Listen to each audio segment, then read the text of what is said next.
Well, that right there is what's going to make people think that there's something untoward that happened here, because you don't just find evidence and just get rid of it unless you are trying to cover something up. Welcome to Get to the Hook. I am your co-host, Charles Latibeaudiere. And I am your co-host, Eric Colley. So this week, when we get to the hook, we have some really amazing and I think you would say strange and perhaps suspicious stories about some big names in music and how some of them met their demise, and some other really horrific things that happened to them that just, in some cases, we're talking about unsolved crimes here. Some where there's definitely some question about what happened, and some that are just strange circumstances. So the reason we are doing this, the hook here, is that here at TMZ Studios, we have a new show that is debuting this week. It is called Strange and Suspicious. We'll get into a little bit later where exactly you can see this show, but it is a whole new cast. It's not involving the people that you normally see on TMZ, but we've got whole new staff who are, may I say, more adept at figuring out these strange and suspicious stories. Everything from serial killers to the Loch Ness Monster. Today, we're going to focus on these strange and suspicious in the music world. And there really are some bizarre stories and involving big names that maybe you don't know all of the hits, but you definitely know the names. Or maybe in some cases you know the song, but you don't know the name. But we're going to lay that all out for you. Great stories. I mean, some of them are horrible and just bizarre. This is like we're a little bit true crime this week too. Yes, this is our crossover episode between music and true crime. Because the intersection there is pretty big. Yes. All right, we got a couple stories. We're going to try and get through all these. The first one, we're going way back to the 1940s. And this is a name a lot of people, maybe they've heard the name, maybe they know he was a band leader. He was, for a time, the biggest musician on the planet. And it's one of those things where even if you don't know his songs, you know his songs. Right. So we're talking about Glenn Miller, the biggest of the big band leaders. This is one of his most iconic hits. This is In the Mood.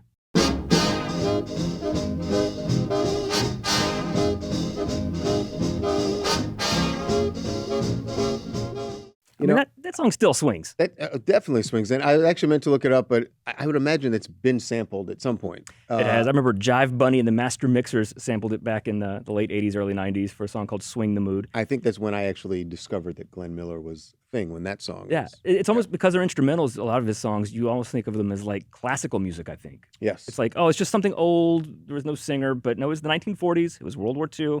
And Glenn Miller was so huge, over 20 number one hits. That's like as many as the Beatles had. I mean, he was gigantic. Yeah. A lot of hits, Chattanooga Choo Choo, and songs people know.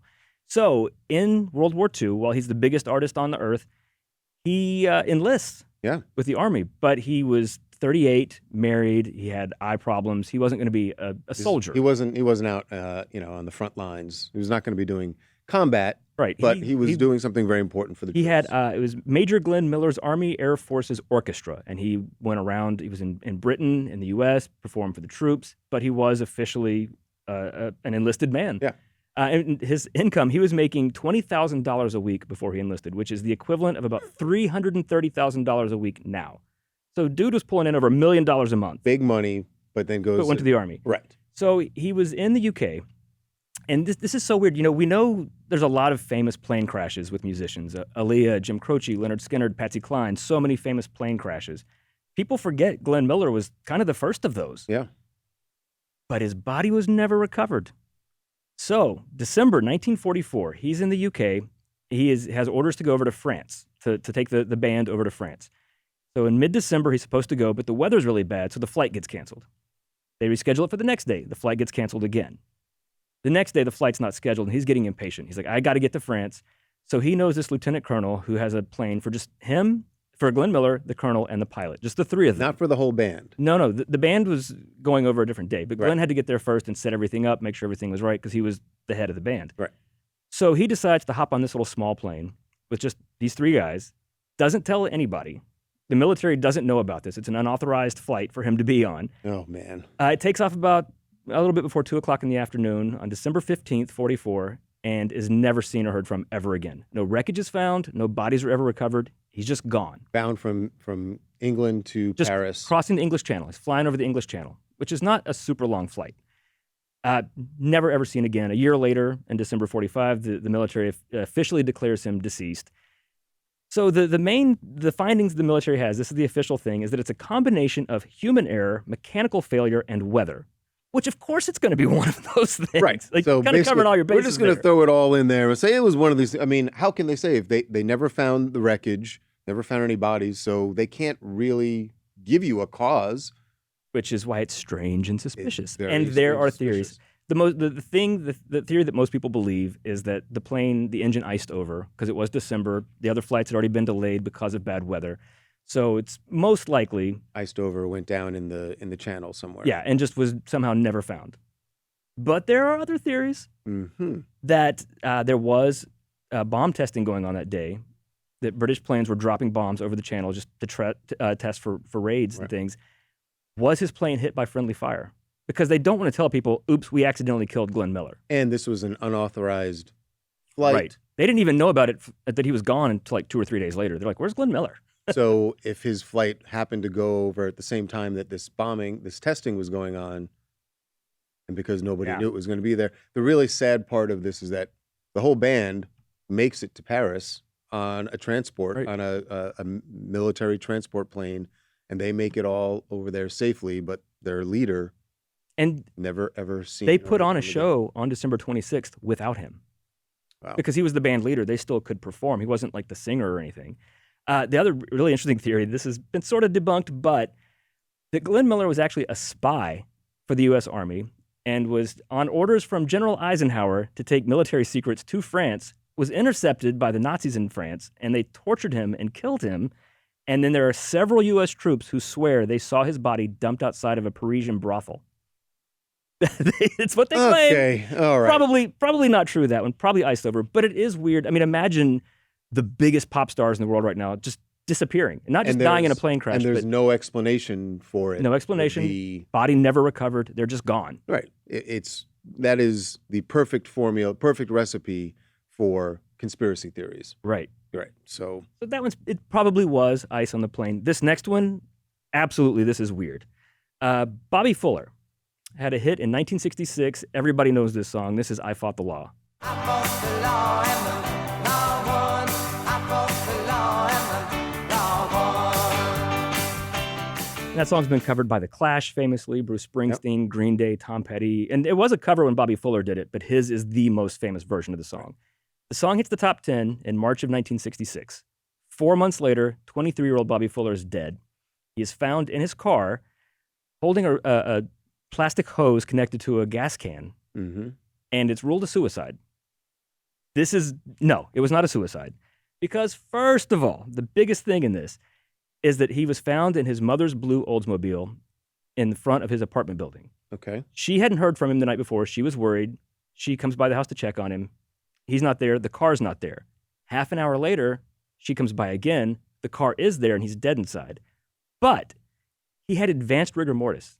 He had been dead for several hours at least, but somehow drove his car half an hour earlier? And was placed with what would look like, oh, this is what happened. It was a suicide. He's just inhaling the fumes, and he's in the car. There's nothing to suggest he killed himself. His body and clothes were soaked in gasoline. There was dried blood on his shirt. And so there's so many theories about what had happened here, that maybe the cops either killed him because they didn't I fought the law. That's pretty ridiculous. I don't think the LAPD killed him over a pop song. But when a plainclothes detective showed up, allegedly, he said, it's a suicide, did not take fingerprints, did not impound the car, and took the gas can and threw it in a dumpster. How does a cop show up and say it's suicide and throw evidence away? And throw it away? Well, that right there is what's going to make people think that there's something untoward that happened here, because that's not normal police procedure. Right. You don't just find evidence and just get rid of it. And unless you are trying to cover something up. Also, Bobby Fuller was seeing a woman who was allegedly the girlfriend of a mob guy. And Bobby was signed to Roulette Records. The head of Roulette Records, this guy Morris Levy, is very notorious in music history. He had tons of crime family connections all up and down the East Coast. A lot of artists involved with this guy met tragic ends. Was Bobby Fuller dating a mob boss's girlfriend? I mean, that is a plausible Because this seems like a mob thing. Like, you beat him up, you kill him, you whatever. Right, and then you leave him somewhere. This completely seems like a scene out of Casino. And then the cops, who obviously there are cops who had mob connections in the 60s in LA, might have been like, yeah, nope, suicide. And they didn't, like I said, didn't impound the car, didn't dust for prints. And the weird thing is the autopsy report on him, the coroner, there's boxes for accident and suicide. Checked both and put a question mark beside both of them. Wait, how do you... It was an accident and a suicide. How do you put the checkbox but then put a question mark? Because it wasn't sure. They're like, the coroner's like, I don't know what's happened here. People thought maybe it was a drug overdose because Bobby Fuller had gone to a party the night before, but there were no drugs in his system. There wasn't even alcohol in his system. I'm not normally a big conspiracy theory guy. This is not even a conspiracy. Something weird happened to Bobby Fuller. Something weird happened. And it is weird that is... I mean, I agree with you. It's not... the song title, the song being such a big hit, has to be just a weird coincidence. But something happened here. This was not... It seems like certain people in the LAPD at that time might have had reason to not want the truth to come out. And decades later, so it was officially ruled a suicide, which his family always objected to. Decades later, I think in the 80s or early 90s, it was officially changed to accident. But how do you accidentally It's an accident. put a gas can with a hose in it and just sniff it too much until you fall over and die? And then after you're dead, drive your car back to your apartment. That's the part that I don't get. Like, the coroner can tell roughly how long... They knew he had definitely been dead, because there's multiple people who were by his apartment and were like, his car was not there, and then half an hour later it was, and he was dead inside, but he had certainly been dead for longer than half an hour. So the bottom line was, we'll say it's an accident. We don't know who caused that accident, but it was an accident. And it will probably never be solved at this point. It was almost 60 years ago. Yeah. So all right. Poor Bobby Fuller. Peter Tosh. This is from Jamaica. Yeah. Yes. And Peter Tosh met a horrific ending in 1987. That went on for hours. Yeah. Peter Tosh was one of the co-founders of the Wailers with Bob Marley. He had a very successful solo career. This is one of his most famous songs, Legalize It. Legalize it. Don't criticize it. What's he talking about legalizing it? What is it he wants to legalize? Literally started a movement, which has swept the nation and continues as marijuana is legalized more and more places. But yeah, in 1987, Peter Tosh in his home with other family members, and there's a home invasion. Right. There's a guy named Dennis Lepo-Laban, who was a former convict who had gotten out, and Peter Tosh tried to help him. He was notoriously would try and give people food or jobs or money, and the accounts are that Dennis Laban asked a lot. And so Dennis and two other accomplices broke into Peter Tosh's home. His family was there, friends were there, and they wanted money. Yeah, wanted money. Give me all your cash. And Peter Tosh was like, it's Friday night. I can't get you money until Monday morning. He's like, I don't have money in the house. Right. He probably didn't. Why would you just keep tons of money in your house? And this is in Jamaica. And the weird thing is, as they were all being held hostage and Peter Tosh was being pistol whipped, other people dropped by the home and were also taken hostage. Right. So there are numerous people in the house who are witnessing everything that's happening. And the account is that at some point, Dennis and his cohorts start firing their guns off in a very sort of reckless manner, right? And end up shooting and killing Peter Tosh. And two other men. So 3 people were killed. Peter Tosh was one of them, sadly. Peter Tosh's drummer, a guy named Carlton Santa Davis, was right beside Peter Tosh, and he was hit in the clavicle and it hit his lung. He is still alive to this day. He got up after the gunman left the house, drove himself to the hospital where he said, I just hit the horn and collapsed. And he goes, while I was in the hospital, one of the other men who'd been hit was brought in and died. And then they brought in Peter Tosh, but he was already dead. There's been some, over the years, Peter Tosh's common-law wife apparently had issues with this guy, the drummer, because he left the house while everyone else was still in it. But he had also been shot and was... Right. Her feeling was she felt like he had something to do with it. Or just that he abandoned them. Like, he didn't, you know, I don't know what 911 was like in 1987 in Jamaica, but that he didn't try to get other people to the hospital. He just, like, popped up and took off. To save himself. But you're panicking. You're in shock. You're also dying. If he had tried to help somebody else, you've been they hit all would have lung. died. Right. because it's important that Santa Davis is alive, because they're all like, yep, it was Dennis Laubin did it. He was found guilty. He was sentenced to be hanged, but his sentence was commuted. He is still in prison. Serving life in prison. Right. And still maintains his innocence. Which is crazy in the face of the number of witnesses who were there. Like, who all we know saw you. this. Right. They had all seen him before because he was part of Peter had a Tosh's relationship circle. with Peter, and you came by the house. We all saw this happen, and yet He says he was at a bar when that happened. He goes, I wasn't there. I couldn't have done it. I wasn't there at all. The other scary thing is, so he's been in prison for 35 years. The other two men, and one of them might have been the one who fired at Peter Tosh. We don't know. They were never identified and never caught. Nobody knows who they were because nobody else in the house recognized those two guys. So they get away with it. Yeah, they could also still be alive. It wasn't that long ago. Wow. And man, I'll tell you, the late 80s were a very strange time in Jamaica, just with the political violence, some of which was detailed in One Love, the Bob Marley movie. But having lived through some of it, it was really a scary time. And I was a kid, but still very much aware of what was going on around me, and that people were afraid of situations like this happening, where when you show up at home, you don't know who's there waiting for you. And it was horrible way for Peter Tosh to end. So you were visiting family. Did you just sometimes be like, I'm just not going? No, we went all the time. Yeah. But I will tell you, like, my uncle, who we stayed with most of the time, was in politics at the time, was a member of parliament. Mhm. And so he was very conscious of safety at his house. And, I still remember talking to my sister about this just this past weekend. It was my mom's birthday. And so we were with some family and we were talking, and just remembering the nights when Uncle Russell, if we go out with him just to whatever, to visit friends, go to dinner or something, and every night driving home, you have to get to the foot of his driveway, reach under the seat of his car, take out his gun, pocket, and have it ready just on his lap as he's driving up the hill to get to his house, looking to make sure, do we see anybody running away from the house? Is there anybody who's not supposed to be there? And he had dogs and watchmen and everything. It was. I mean, was the driveway lit, I would assume? No. I imagine it'd be very dark at night, and exactly. you cannot see The people only jumping lights out. were around the house. Right. So, yeah, scary time. And cost us Peter Tosh, indeed. which is sad. All right. Yeah. So Enough of story time for me. no, look, love story time. This one's going to take some explanation, and this is a band that not a lot of people in America know, but this band was huge in the UK. They had 13 top 10 albums, over 30 top 40 hits. It's a group called the Manic Street Preachers. This is their song "Faster."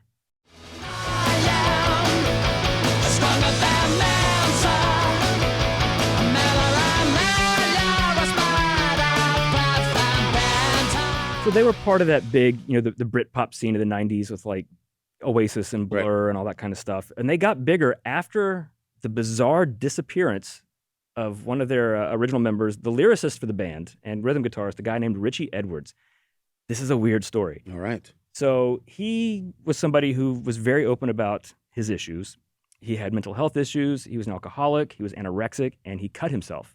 One time he carved the phrase "for real" into his arm and had to get over a dozen stitches to fix it up. Gosh. So he had his issues, and he was very open about it. February 1st, 1995, he and one of his bandmates are supposed to leave that day to go to New York for a press tour for their new album, because the label was like, we really want to break you in America. Like, you got to get big over there. Which was the goal of all those bands in the Britpop scene. Right. Like, yeah. And they had a really good chance of it because they were already huge in the UK. So 7 a.m. that morning, he checks out of his hotel, leaves half of his belongings there, drives to his apartment, leaves the other half of his belongings, including his passport, and then is not seen again. His bandmate goes to try and wake him up. He's not there. They try and find him. His parents are freaking out. They're putting out posters. Then reports start coming in that he's been seen. Like a day or two after he disappears, a fan who knew who he was walked up to him at a bus station. And actually, it was him, because we talked about a mutual acquaintance we both have, a friend we both knew. Okay. So he talked to me about that. There's a cab driver who goes, I saw that guy. He got in my car with this weird fake Cockney accent, because he's Welsh. He goes, and halfway through, his accent turned into Welsh. He laid down in the back seat so nobody could see him. asked to be taken to a metro station and was like, no, this is not the place. And then had the cab driver drop him off at the Severn View service station.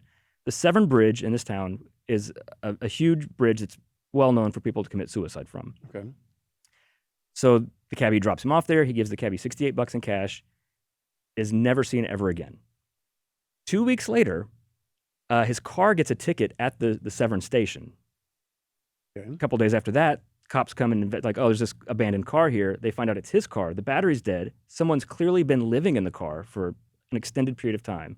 He's nowhere to be found. So they're like, well, he committed suicide. He jumped off the bridge. His body's never found. And So then the stories person persist. who was living in the car.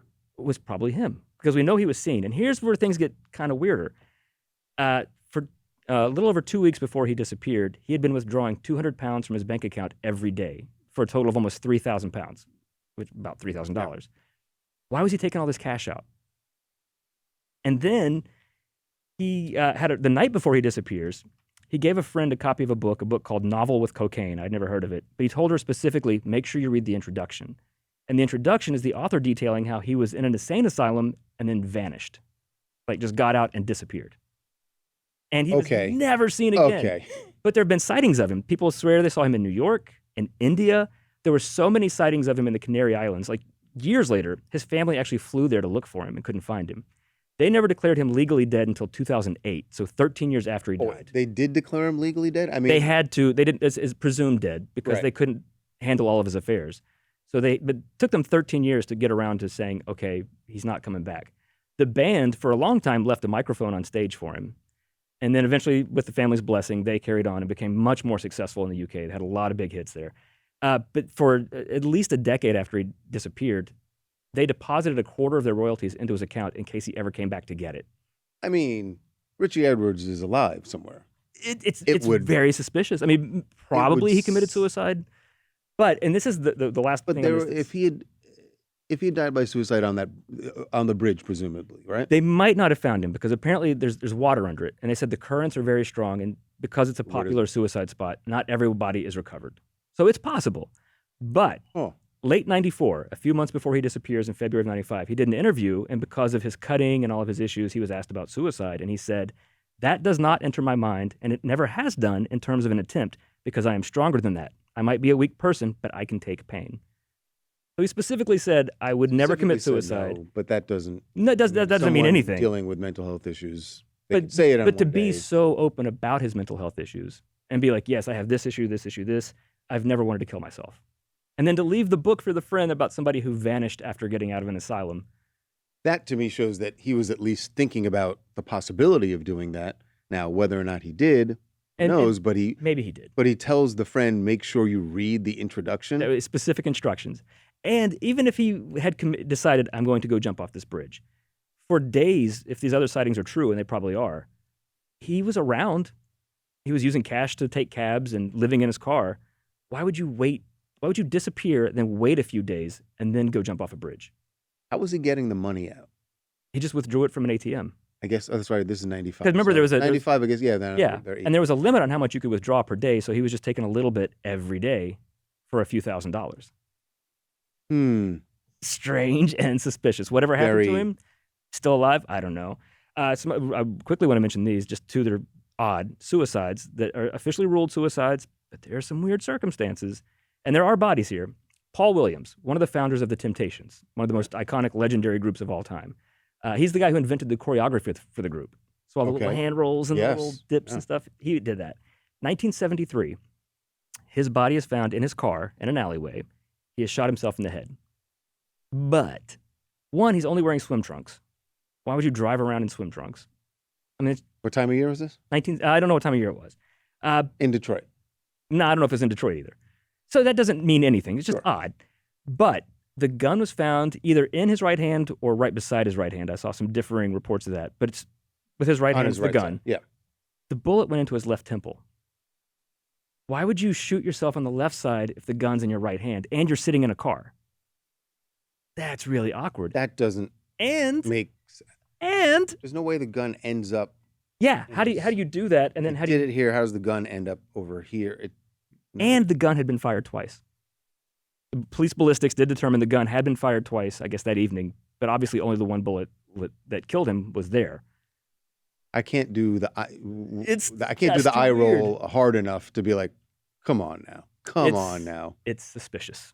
Also, this one kind of was famous. Elliott Smith was a singer-songwriter in the late 90s, early 2000s, was very big on like the indie rock scene and was having like a come up. In 98, his song Miss Misery was nominated for an Oscar Right. for the movie Good Will Hunting, and it was a big deal. It's like, oh, little indie guy got an Oscar nomination. 2003, he kills himself in his apartment with his girlfriend while she's in the shower by stabbing himself twice in the heart, which is very intense. Sounds very intense. How do you do it twice? I've actually read of other cases where people have done this, and I mean, it just sounds more than once. Because also the two things that are kind of weird is the coroner said that there were no hesitation marks, which I guess when people stab themselves like that, there's usually that first kind of attempt, right, and then it hurts, and you flinch, and then you do it. He had none of that, so he just jabbed it right into his heart, and then did it again. And did it again.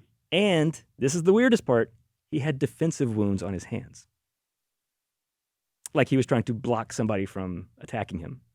I mean, the girlfriend said she was in the shower and heard him scream, and she came out, and he was standing there with a knife in his chest, and she pulled it out and called 911.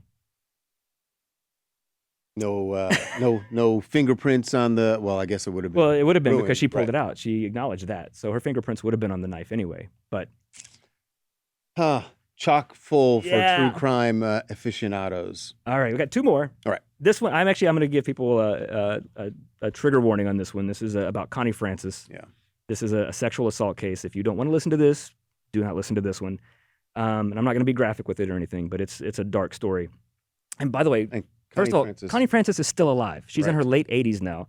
If you don't know who Connie Francis is, I also feel like I got to give her some flowers here. Oh, absolutely. From the mid-50s to the mid-60s, that early rock period, she was the #1 female vocalist ever. Like, she was before Diana Ross and Aretha Franklin and Cher, Madonna, and Rihanna and Taylor Swift. She was the dominant pop female artist. And moving records. Yeah, 16 top 10 hits, 3 number ones. This is one of her most famous songs from a movie she was in. She also made movies. This is Where the Boys Are.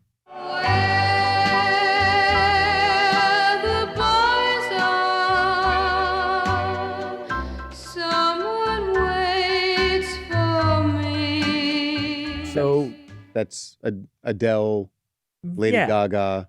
all of that back Rihanna. then. And also, fun fact I learned this weekend, that the movie Where the Boys Are was about her and her friends, going to the beach and meeting Right. the boys.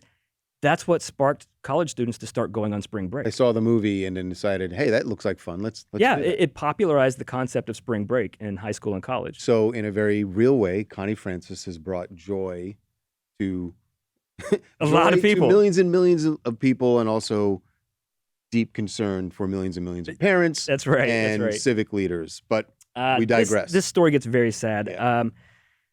So in 1974, her career had tapered off a bit by the end of the 60s. She was starting to kind of mount a comeback in the early 70s. She was performing and touring. In November of 1974, she was staying at a Howard Johnson's motel in Long Island. She was playing at a fair there, a festival. And actually some laws got changed because of what happened here. So she comes back to her motel room that night. There's a sliding glass door in the balcony. The latch on it, doesn't really catch. Right. It was just not well maintained. A man slides the door open and walks right into her room, ties her up to a chair, sexually assaults her, rapes her, beats her, robs her, and when he's done, flips the chair backwards and piles mattresses on top of her to either just keep her from moving or to suffocate her and kill her. Right. He leaves. And creepy thing, never identified, never caught. He just got away with it. She, miraculously, to her credit, still tied to this chair on her back, manages to get out from underneath the mattresses and crawl out and call for help. She was obviously Survivor. traumatized by this. She became agoraphobic, which is where you're afraid to leave your house. She did not tour for 7 years. In 1981, when she tried to get back on the road, her brother was killed by the mob. Her dad in 83 had her involuntarily committed to an insane asylum, and that happened to her over a dozen times in 5 different states over the next couple of years. It was kind of like with Britney. This woman Yeah. was just so controlled by all these other people and these circumstances that she had nothing to do with. But in 76, So they never caught the rapist. no. However, she did she filed a lawsuit against the motel. Against Howard Johnson's. And so in 1976, a year and a half after this happened, she won a $2.5 million settlement. And this is $2.5 million in 1976. Right. That's still a lot of That's money, but a lot lot more back then. Yeah. And it changed how hotels and motels have to do safety checks and things. You can't just have doors that people can walk into randomly. And I think in a lot of these motels you go into now, you'll notice there's a lock sometimes on those sliding glass doors. Like you can't open it. It's hard to open from the inside. Yeah, you can't. You can't open it. You can't get in, but you can't get out either. Right, exactly. But yeah, this was like a lot of places where you have to make sure people are safe in these rooms. You can't just slide a door open and walk in and do this. Yeah. She traveled with personal bodyguards and did not stay in motels or hotels. I don't know if she ever did, but certainly not for a long time. Yeah. She doesn't tour anymore because now she's 86, almost 87 years old, but still going. And I read that this is such a fascinating story. Her whole life, Bobby Darin, who did Mac the Knife and Splish Splash, was a big pop star in the 50s. She loved him. She wanted to marry him. Her father didn't approve. Her father coming up again. One night, she and Bobby Darin were in the studio together, working on music, and the dad came in with a gun to kill Bobby Darin. He's like, "You're not marrying my daughter." What? And she says all she remembers hearing is people in the studio going, "Run, Bobby, run." And he took off and never saw her again. And then she said one night, years later, when he got married, she was with her dad in the car driving under, I think, the Lincoln Tunnel, at least a tunnel underwater. Right. And she goes, "I heard on the radio he got married to someone else."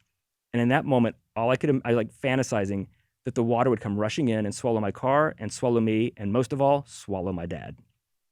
Oh. Yeah. Connie Francis. And by the way, we're talking about all these stories about her and tragic and also her impact on pop culture. If you're listening to this and you're thinking, God, this would make an incredible movie. A lot of people have thought the same thing. Famous people have thought this. Yeah. Gloria Estefan wrote a movie and was going to make this with Connie Francis. At the same time, Dolly Parton's like, "I got to make a movie about you." And Connie's like, "I would love to, Dolly, but Gloria's already doing it." And I don't know why it didn't happen. It would be an incredible movie. Yeah. I mean, it's dark, but also she survived all of it, and she is still alive. And if that movie will happen, I'm sure someday. The movie will happen. I hope it's while she's still alive. I was going to say, sadly, it might take her passing for some studio to finally go yes, let's do it. But it's what a life. What a life. I mean, just to be in the early rock era, to be a woman that big in the era of Elvis. Yeah. There weren't a whole lot of huge women. Her and Brenda Lee are about it, of that level of pop star. So pretty amazing. Make the movie already. Make the Connie Francis movie. Last one. This one is going to be a quick one.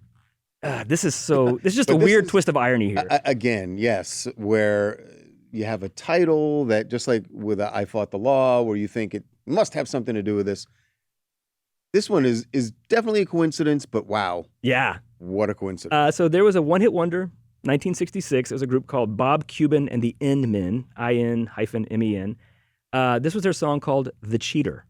Look out for the cheater. He's gonna build you up just to let you down. This is a wild story. I'm not laughing about it because it's very sad. So the Bob Kuban was the band leader. He wasn't the singer. The lead singer singer was a guy named Walter Scott. Right. They only had the one hit. Group fell apart. He left. In 1983, December of 83, so 17 years later? Yeah. And he and Bob Kuban had been talking about getting back together to maybe go on the oldies tour, do the old revivals. December of 83, Walter Scott disappears, just vanishes. And 4 years later, his body is found in a cistern, which is like a underground water receptacle. Right. He's hogtied, floating face down, shot in the chest. He'd been there for 4 years. And so what we find out is his wife was having an affair. She was dating this guy. His name was James Williams. They got married in 1986, which is 2.5 years after Walter Scott disappears. Also in 1983, the same year Walter Scott disappears, James Williams' wife dies in a car accident, allegedly. So this is so many levels of weird. Maybe a car accident is just who caused the car accident. So his wife marries this guy in 86. In 87, James Williams' son is in prison. He and his father hate each other. So he decides to rat out his dad. And he goes, "My dad killed these people, and this is where the body is." That's how they found Walter Scott's body in the cistern. And Walter Scott's wife then... Also, he killed her. Oh, no, not Walter Scott's wife. James Williams also killed his own wife. He made it look like a car accident. But Walter Scott's wife once the jig is up, does admit that she had some involvement in. She got 5 years sentenced to 5 years in prison for hindering the prosecution, which probably means she knew and She didn't knew do about it and didn't tell them, right? Her sentence wound up being, I think, like 18 months or something. She didn't serve that much. James Williams got life sentence for both of those murders, died in prison in 2011. Look out for the cheater. And then his wife cheats on him, and the man she cheats with kills him. Self-fulfilling prophecy? Yeah. Or just a really strange. I mean, It's 17 just years strange. later, so Yeah, it's just Just a weird coincidence, but yeah. wow. Strange and suspicious, as we were saying. So this is a new show that we are doing here at TMZ Studios. If you are in the following cities, the show is on the air right now. Just check your local listings. But in New York, Los Angeles, Chicago, Detroit, San Francisco, Washington, D.C., Phoenix, Seattle, Minneapolis, Orlando, Milwaukee, and Austin, Texas. Check it out. We are really proud of this, and it is these stories are, like the title says. But the good thing is, like, we have the people that we have assembled to break down these stories and to really dig into them to try and figure out what's going on here. They are from all walks of life, some from law enforcement, some from different scientific There's fields. a There are there are archaeologists. UFO experts. There's people, just a wide range of knowledge, and they all are able to talk about everything. Yeah. So it's a smart group of people. It's Right. an interesting show. So check it out, Strange and Suspicious, and continue to check us out here at Yeah. Get to the Hook. That's going to do it for this week. We will see you next week.